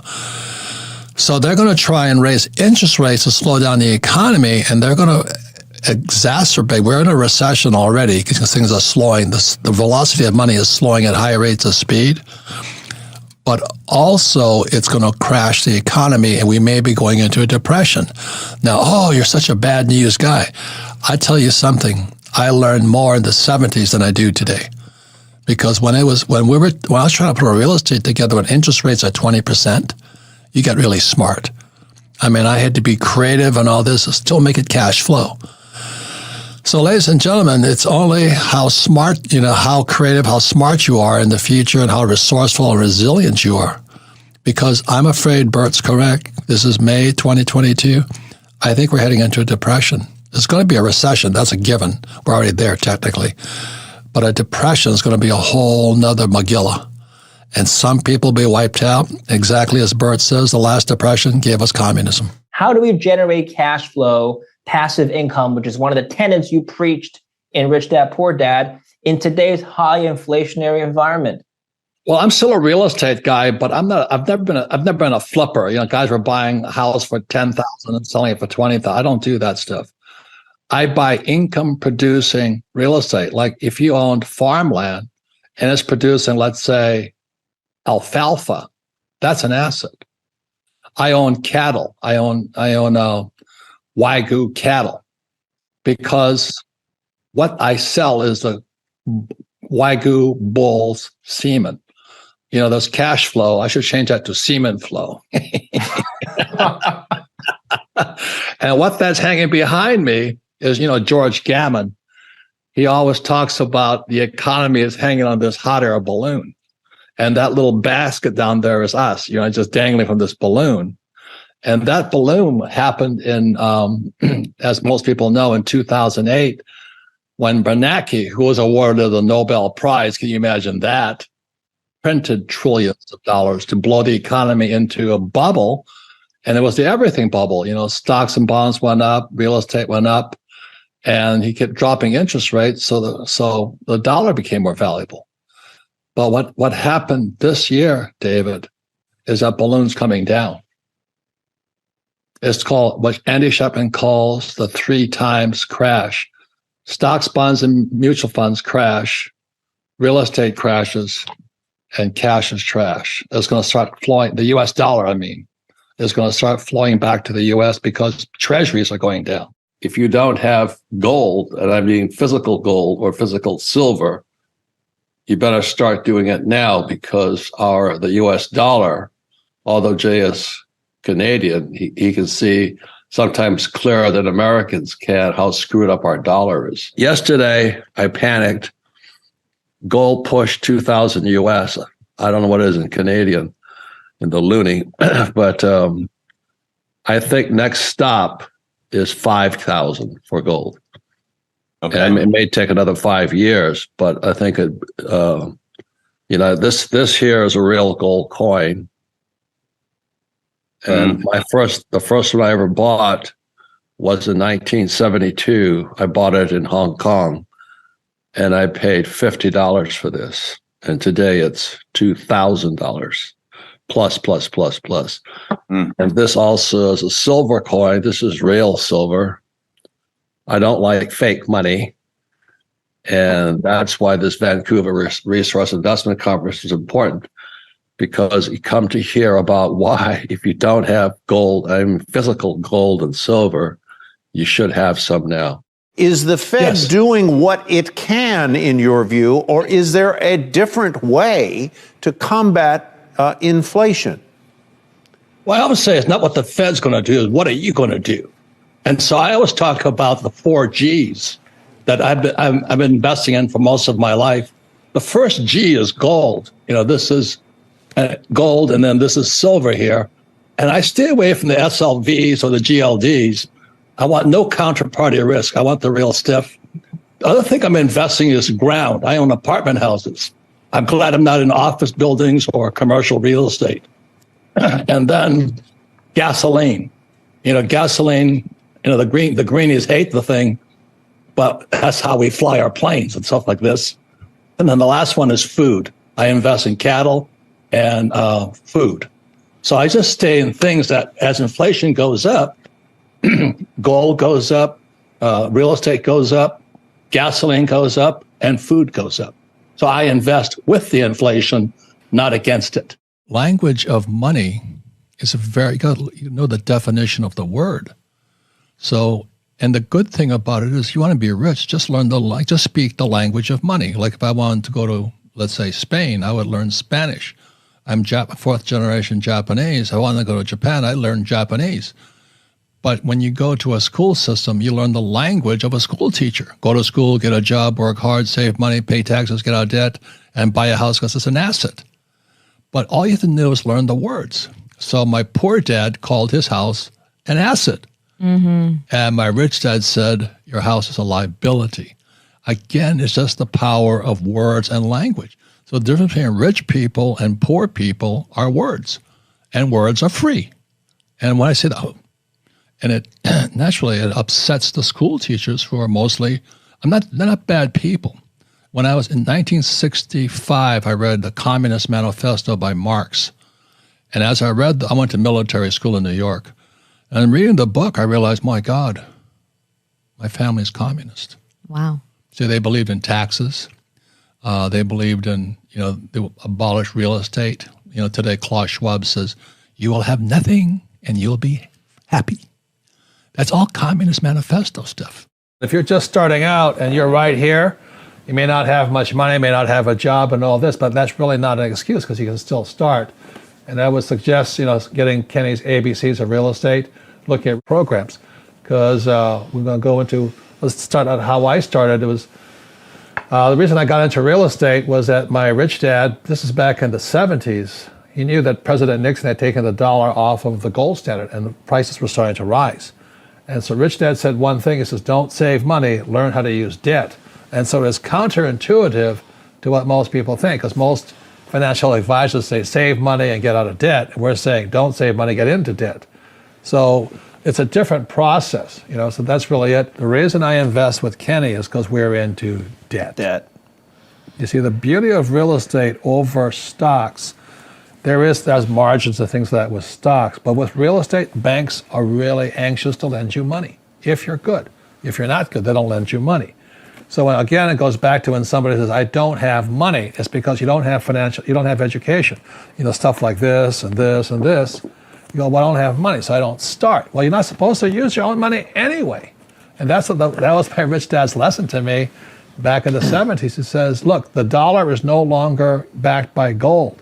The dollar is now backed by debt, U.S. Treasuries. And he says, if you're going to be rich, you'd better understand how to use debt. Meanwhile, the other people, all the financial people, save, and put your money in the mutual funds. The postmodernist communists, the Marxists in our academic system, they speak in these platitudes like equality, this, that, and it's as non-specific as possible. But as a capitalist, I must speak in facts, figures, and the history. But they want to change history, the 1619 Project or whatever that is. And the real fact is, America, and then you got to pay taxes. Well, Marx said graduated income tax is essential for the spread of communism. And so my father, poor dad, he believed in paying taxes. My rich dad didn't. Again, the word is taxes. Mm-hmm. And so when you look at what Biden's doing right now, he just put in 87,000 IRS agents who are armed. The reason is they're going after you, small business. They're going after the small entrepreneur. They can't touch me, because I'm not that stupid to pay taxes. And I can do it legally. But that's why I make fun of my friends Peter Schiff and Mark Moss. They were living in Puerto Rico. I said, if you were a real estate guy, you wouldn't live in Puerto Rico. You could live anywhere you want and not pay taxes, In Rich Dad, Poor Dad, I said savers are losers. And guess what? They are. Today, it's coming soon. We're going to have negative interest rates. I don't know how they can do that. But if you deposit $100 in the bank, when I was a kid, I got 15% interest. So I put $100 in the bank, and a year later, I got $115. Today, you put $100 in the bank, and you got to pay the bank $15. and they're printing it. So the value of the dollar is going down, but the price of keeping the bank keeps going up. They charge you to keep your money in the bank. Tell me, why would you save money? So that's why way back when, 25 years ago, the savers are losers. I also said your house is not an asset, and then in 2008, the market crashed. Well, it's going to crash again because everybody's going into real estate right now. Now, the good news is that the people are moving out of the big cities like New York, Chicago, San Francisco, Los Angeles, and they're moving into smaller towns. Well, what that does in the smaller towns, it drives the price of real estate up. So again, it pushes out the lower. You know, if you live in Podunk, a little dinky town, you don't make as much money as the guys moving in from Chicago. And I owned a piece of property up in northern Arizona. And my friends in real estate there are just laughing. They say, "Oh, these guys from California come in. You know, a house I bought for $100,000, they're paying me $400,000 for." So they're all happy. Well, for the Californian, they sold a $4 million house so they can afford a $400,000 property. So this market is all convoluted, going all over the place and all this. People are excited. Kim just sold her mom's house in Hilton Head, South Carolina. These people came out of New Jersey, and there was a bidding war for the house. So there's all kinds of things going on in real estate today, but it'll eventually crash simply because the government is making it so expensive to build a house. So one of the reasons my niche market with Kenny McElroy in real estate, we only buy existing property because it costs too much to do. You know, the permits and fees and all that, it costs so much to develop a piece of property. So once again, the millennials get screwed because the price of property gets more expensive, but you get less house. You know, I'm going, this is so screwed up. But that's what happens when the government steps in and they kick capitalists out and then the socialists kick in. But anyway, that's why savers are losers today. Be careful for those who are not paying attention. In other words, we're about to go into what's called the Wile E. Coyote moment. Everybody's running along and says, "Oh, don't worry, the Fed's got my back. You know, the economy is fine. I love this guy Biden, you know, and America's the greatest, and the economy is safe."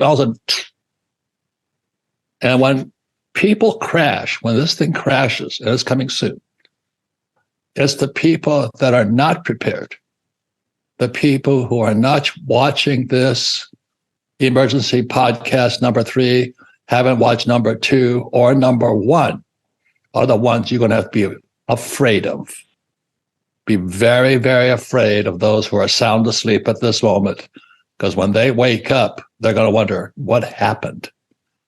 So I'll just tell you a quick story. I went to flight school, you know, to fly these things in Vietnam, and they wanted to prepare us for the worst. So how did they prepare you for the worst? Well, they make it the worst. So what they did is they take us out into the Gulf of Mexico, off of Pensacola Beach. They simulate a parachute crashing into the ocean. So it's freezing weather. I think the temperature was -3 degrees or something. We hang out the back. We drop into the water. We got to unhook. Then we paddle ashore, our little rubber ducks. You know, there's like 7 of us in a group. And we go ashore into the swamps of Florida. And our job is to survive. So it's a simulate crashing in Vietnam or the jungles. And then we had to figure out how to survive. So everything is, it's like a little Boy Scout camp. The first day, everybody's happy. You know, we're chugging along. This is easy. This is easy. Day 2 gets a little bit more serious. Then day 3, we're hungry. And this is what I'm talking about. It took us till day 3 to turn into animals. We went primal. I was ready to kill the guy next to me. You know, we're starving to death. We're hungry. These guys are chasing us with guns, you know, blanks, of course. But we're running. I'm eating palmetto. I mean, just ripping palms apart, trying to get a little piece of nourishment, starving to death. We finally shot a raccoon, and there was 7 men, 25-year-old men, and 1 little raccoon. And pretty soon we were growling. We were just like a bunch of wolves. And the side of me came out of me that terrified me. It's what happens when you go primal after day 3. Kim and I retired. She was 37 and I was 47, 10 years apart. Took us 10 years. But all we did was get richer after that because we found our formula. And our formula wasn't go to school, get a job, work hard, save money, get out of debt, and invest in the stock market. That wasn't our, nothing wrong with that formula. It just wasn't our formula. What was your formula? Play Monopoly. Yeah. 4 greenhouses, Red Hotel. And the McDonald's formula of our, as Ray Kroc said, who founded McDonald's is in the business of real estate and paying no taxes. So that's anyway, when Tom and Kenny and the other advisors come here, their job is going to twist your brain to see it differently. Does that make sense to you? Yeah. It's going to be a whole mind shift of what we've been taught. And very non-traditional ways where sometimes when you think about not paying taxes or using debt, it's like, what are you even talking about? How? Right. And that's dangerous. Because you've been taught to pay taxes and get out of debt, right? Brainwashed, yeah. Right. So what I'm glad you're starting on here is you bring in my advisors in. Remember, advisors are my teachers. They're not just telling me what to do. They're not experts. We work together, we plan together. Right now, Tom and I and Kenny, because Kenny is who I invest through using debt, and Tom would advise me on taxes. So that my game I play is not be a good employee and work hard and pay taxes. My game is to be a capitalist, to have my money and investments work hard for me, so I can make millions and millions of dollars and pay no tax. Now that drives a lot of people crazy, right? So if I was teaching a bunch of high school kids, I said, when you leave school here today, the big question in your mind is, what kind of income do I want for the rest of my life? Well, I wanted passive. And the average person, because they have a job, is working for earned income, which is the highest tax. You get tired working for that. So when you look at, again, the Rich Dad financial statement here, income, expense, assets, and liabilities.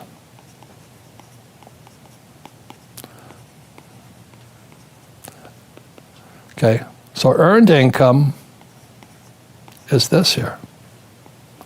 That's earned. Okay. When you work for, and then the problem with that income is tax.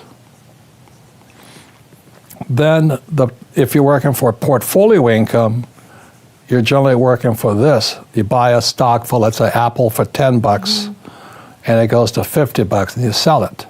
The trouble with that, again, is tax. But if you're working for passive income, which your mom and dad work for, this is passive income here. Okay, it's cash flow, it's also called. So that's why I have the cash flow board game pictured here. So all I wanted was passive income. So what I have today is I have about 7,000 rental properties. I have hotels, golf courses, oil, and all this. But again, it goes back to these 3 types of income: earned, portfolio, and passive. So if I was talking to a bunch of high school kids, or even elementary school kids, it's not that hard. Yeah. But I'm glad you asked the question, because I think a lot of young people can think now, say, well, why am I in school? I don't know. If you just want to work hard and pay taxes on earned income and flip real estate or flip houses, then you're working for portfolio. Yeah. I don't flip. Yeah. That's a very big difference. I don't like to buy low and sell high. That's flipping. That's called capital gains. Which is portfolio. I vote for cash flow, which is passive. And I can turn capital gains into passive.